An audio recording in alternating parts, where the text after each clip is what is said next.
Visité el Museo de Historia Natural de Nueva York. Este museo es una de las joyas arquitectónicas más famosas de esta ciudad y aparte es uno de los museos más famosos de todo el mundo, poniéndose de tú a tú a museos como el Smithsonian, el MoMA, el Museo del Prado, entre otros.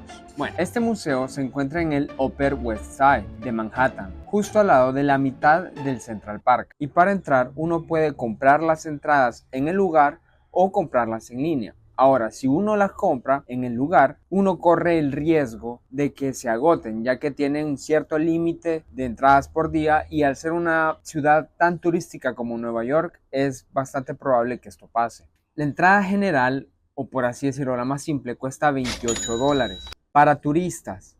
Sin embargo, si uno es residente de Nueva York o de Nueva Jersey, es prácticamente gratis. Uno tiene que hacer una contribución emblemática al museo, pero en realidad pueden ser 5, 2, lo que quieran. Pero para nosotros los turistas hay que pagar la entrada en su totalidad y esta en realidad no cubre el recorrido al 100% del museo, pero sí para las zonas más importantes. Ahora, hay ciertas salas o ciertas exhibiciones que son contemporáneas o que son de tiempo limitado y uno puede pagar en la página web del museo con anticipación o ahí mismo en el mismo museo se paga $6 por admisión individual. Digamos que esta es la entrada premium del museo. Ahora, mi recomendación es, si vas por primera vez, compra la admisión general, la más barata, que ya de por sí el museo es enorme, entonces no nos va a dar tiempo para recorrer todas las salas en un día, o a menos que corramos.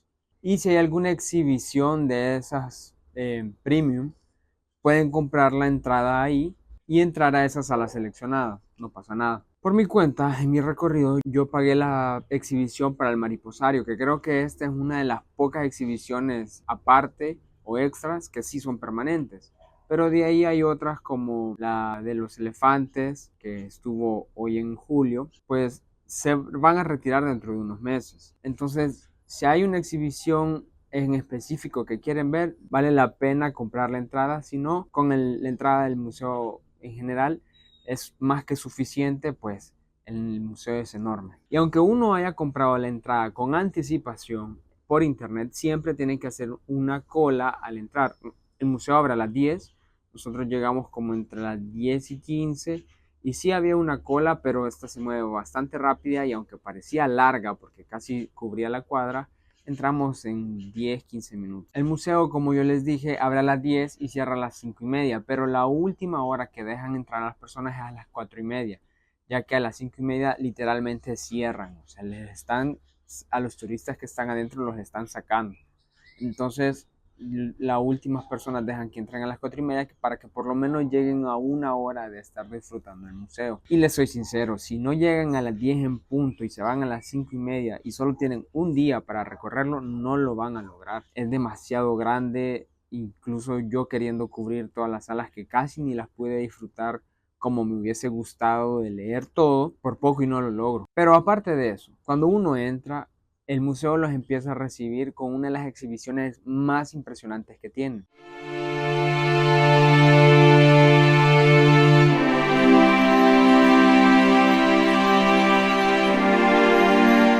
Tiene, que son sus dos dinosaurios. Tiene un broncosaurio y tiene a lo que a mi parecer es un velociraptor.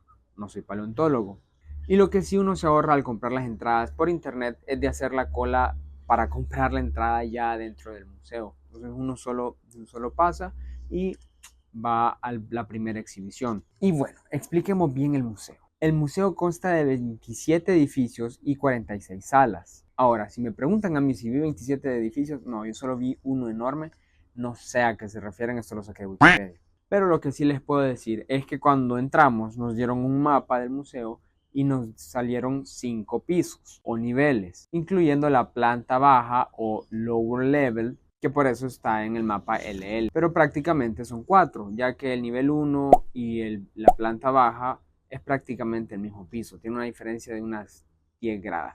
Y ahora sí, al entrar, la primera sala que los espera uno es la exhibición de mamíferos africanos. Y para resumir bien todo el recorrido, las salas o las exhibiciones se dividen en tres: animales, tribus y culturas, y el planeta Tierra y el universo. Así que yo como biólogo estaba pero ultra extasiado con las exhibiciones de animales.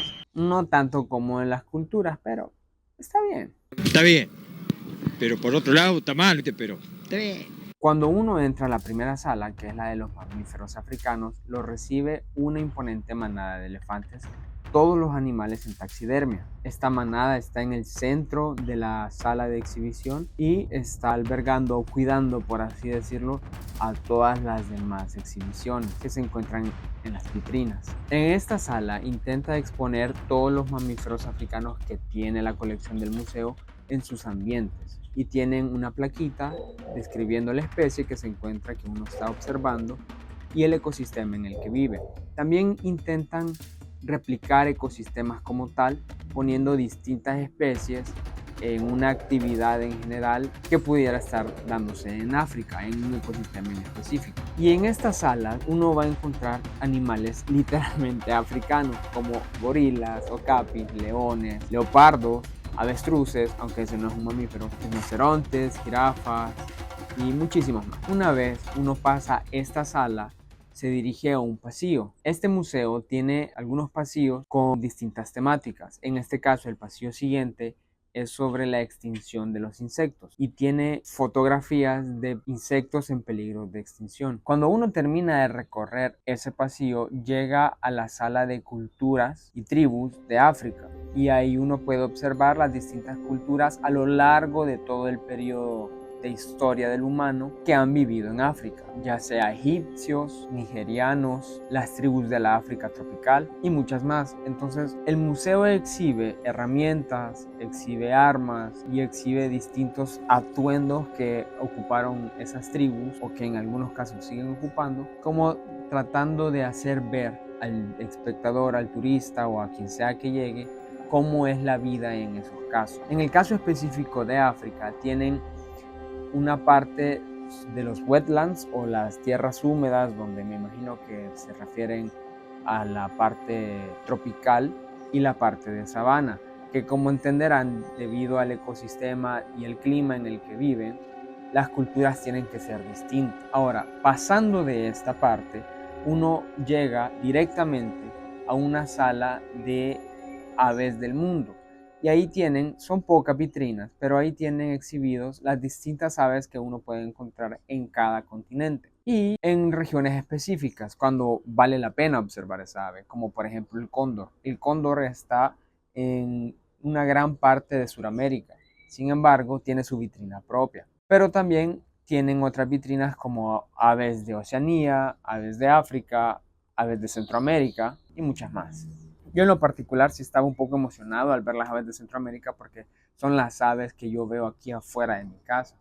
Entonces me parecía que me explotaba la mente al ver que gente de otros lugares llegaron a los países a donde vivimos los centroamericanos para poder estudiar y observar las aves que nosotros día a día las vemos como sin más. Pasando acá, uno llega a las culturas de Centroamérica, de México y Centroamérica, y ahí también, al igual que en la parte de culturas africanas, ven las distintas culturas y las distintas civilizaciones prehispánicas que tuvo Centroamérica y México, como los olmecas, los aztecas, los mayas, y tienen explicado en las vitrinas cómo era la vida de ellos. Si bien este museo no está tan enfocado como en la cultura, explicar, no es un museo antropológico, pero sí logra explicar bien y representar bien con distintas herramientas y con distintos objetos arqueológicos que han encontrado cómo eran ellos, cómo ocupaban sus cosas, qué significaban sus reliquias y qué cosas ellos usaban para hacer su vida cotidiana. Y ahí, de las cosas más impresionantes que uno puede ver es una cara olmeca que lo recibe cuando uno entra, y también unas réplicas del calendario maya y el calendario azteca. También se encuentran, si mal no recuerdo, unas estatuas o unos como obeliscos de talla maya o o tallados aztecas, no recuerdo muy bien. Pero la sala es corta. Se ve bastante las herramientas que se ocuparon y en distintos lugares, como por ejemplo Oaxaca, aparece ahí. Y uno al pasar esa sala ya entra a la siguiente, como que esto viene de las culturas, viene por región. Entonces uno termina México y Centroamérica y pasa a Sudamérica. Y ahí uno ve las distintas culturas de los Andes, su agricultura y lo de siempre, lo que tienen todas las salas, pues se van a encontrar. Solo que lo que diferencia la región y por tanto las cosas que ellos ocupaban. Lo interesante que me llamó la atención a mí de la parte de Sudamérica es la cantidad de papas que tienen. Es increíble cuántas papas hay, unas papas. Y también tienen una sección bastante peculiar que no la vi en otros lados, que es de la música. Uno cuando sale de ahí tiene que volver a repasar a varias salas. Para salir de una sala a veces tiene que recorrer otra vez o regresarse por donde vino y subir o bajar niveles. Yo en la siguiente visita que hice fue la de animales asiáticos. Y al igual que los mamíferos africanos, cuando uno entra lo reciben los elefantes. Creo que es por ser el animal más grande de todos esos, no los pueden poner en vitrina, entonces los ponen al exterior, por así decirlo. Y pues igual que en la parte de mamíferos africanos, uno ve todos los mamíferos que se pueden encontrar en Asia, como tigres, leones asiáticos que no sabía que habían, rinocerontes, el elefante asiático, leopardos, entre otros. Esta es una sala un poco más pequeña porque a diferencia de mamíferos africanos solo es de un piso. Ya cuando uno pasa esta sala entra otra vez a la parte de culturas asiáticas. En culturas asiáticas pues, ¿qué les puedo decir? Son increíblemente vastas.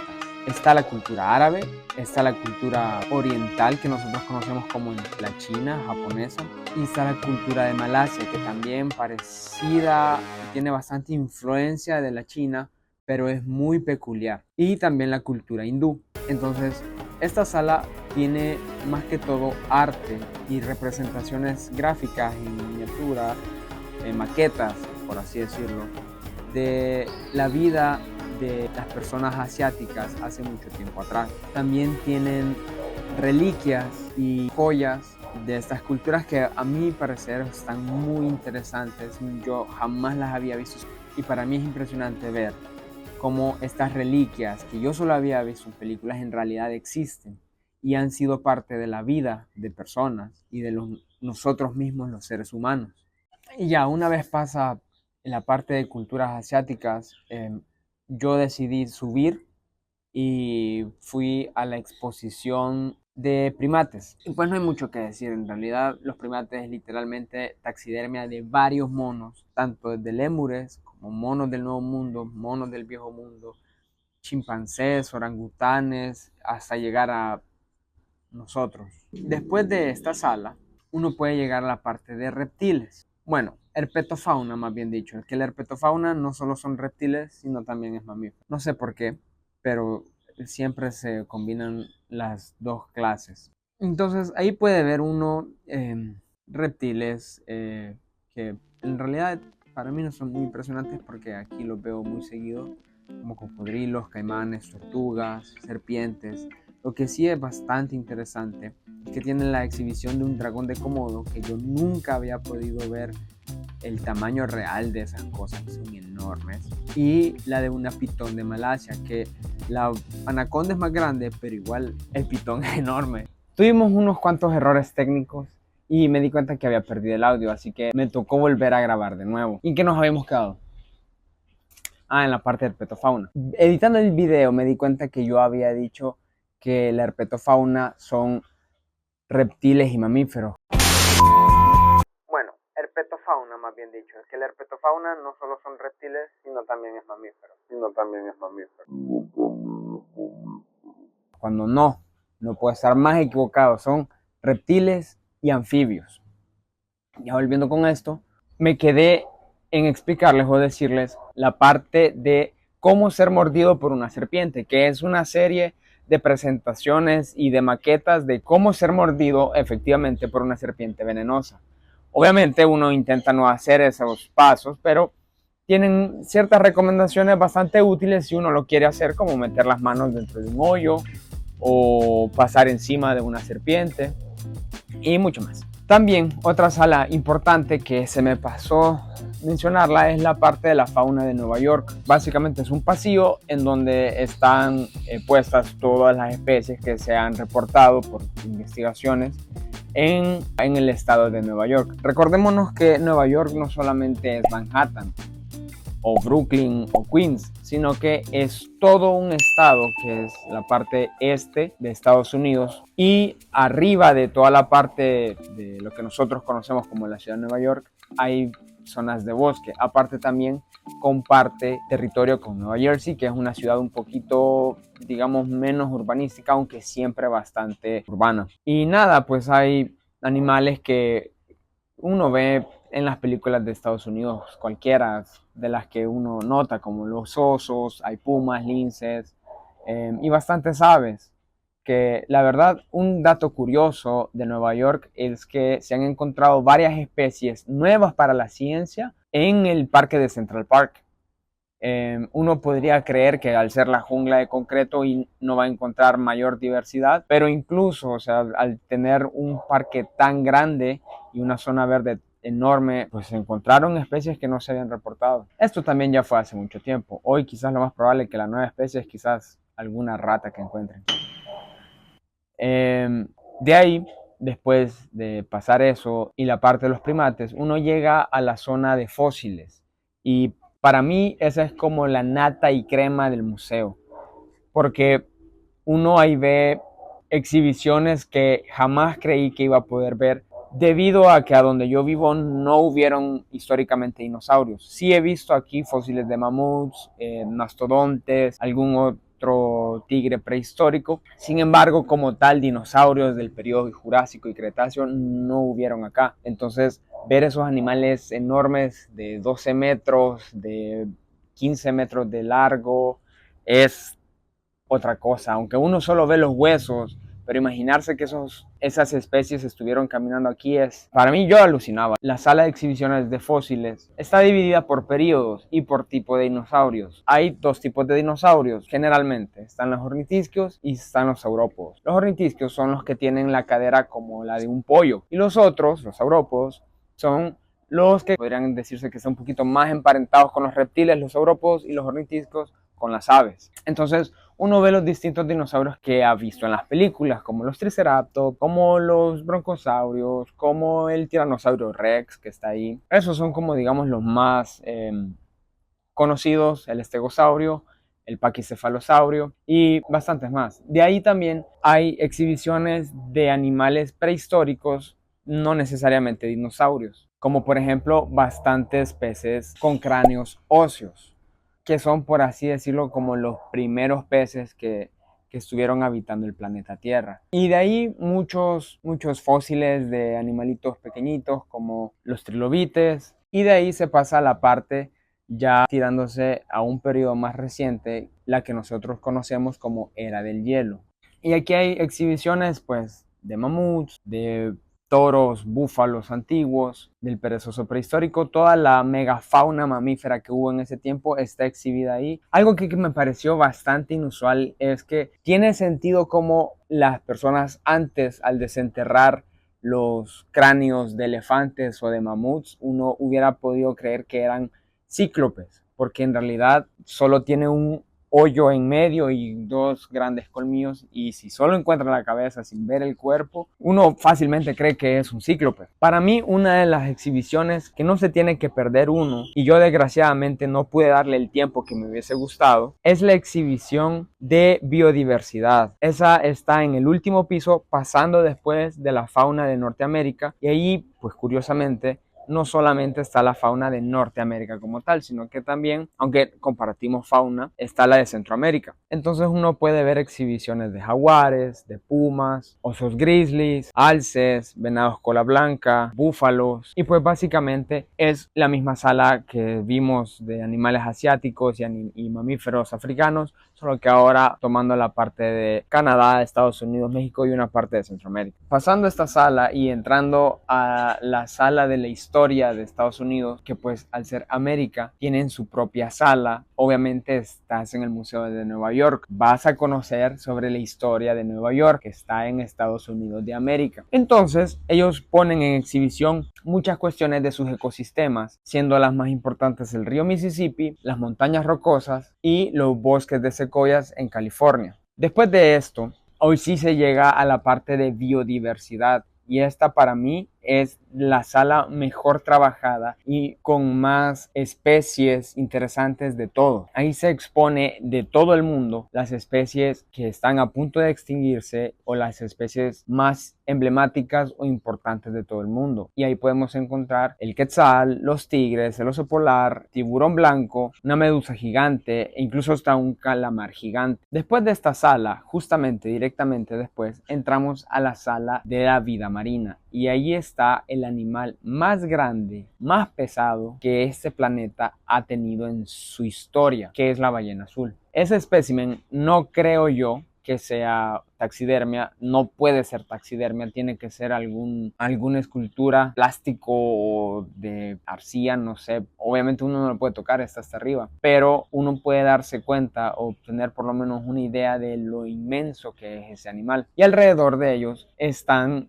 exposiciones, las vitrinas de la mayoría de especies que uno podría encontrar en el mar, como mantarrayas, tiburones, si mal no recuerdo, hay osos polares que prácticamente ellos viven en el mar, focas, delfines, no recuerdo si hay pingüinos y muchas especies más. Ahora, la última sala que queda de recorrer del pase general es la sala de materiales de la Tierra, que es la última sala en el último piso, al otro lado de donde nosotros estábamos, y lastimosamente yo no pude grabarla o quedarme tanto tiempo como me hubiese gustado, porque ya en todo eso que les comenté ya se habían hecho las 5:20, entonces tenía prácticamente 10 minutos para salirme de ahí. Entonces solo llegué a ver, vi los distintos materiales, las distintas rocas que hay ahí. Tienen piedras preciosas como los diamantes, rubíes, jades, esmeraldas y otro tipo de rocas, digamos, interesantes que uno no puede ver en su día a día afuera de su casa. Pero lo que les decía, el museo es tan grande que uno no puede llegar a cubrirlo todo en un solo día si de verdad lo quiere disfrutar uno. Entonces mi recomendación, como se los dije al principio, es tomarse sí 2 días para ver todo el museo, y si quieren entrar a una sala en especial pues se paga ahí y no hay ningún problema. Ahora, en cuanto a la comida que venden ahí, es exageradamente caro. Ya de por sí Nueva York es caro, la comida de ahí es el doble de lo que sería una comida en la calle. Hamburguesas de $30, a mí se me hacía un poco excesivo, y los souvenirs yo la verdad no compré ni uno, pero para hacer un museo de esa envergadura no se me hace muy caro. Y ya, eso es todo lo que les puedo comentar del Museo de Nueva York. Para mí es uno de los lugares a los que sí o sí uno tiene que visitar cuando va a Nueva York. Y nada, espero les haya servido de algo este video. Si no les sirvió la información que les di, por lo menos los entretuve o los convencí de ir al museo. Voy a seguir subiendo este tipo de videos que tengan que ver con biología y con viajes o experiencias que yo tenga y que a mí me agraden, porque una de las situaciones que más me va a pasar cuando yo esté viejo es que no me van a creer las cosas que hice, y va a estar este canal para corroborar. Así que si le dan like o se suscriben al canal, pues me va a ayudar muchísimo para poder seguir y mejorar bastante y poder hacer los videos con la calidad que a mí me gustaría y el contenido que a mí me gustaría hacer. Así que ya, eso es todo. Muchas gracias.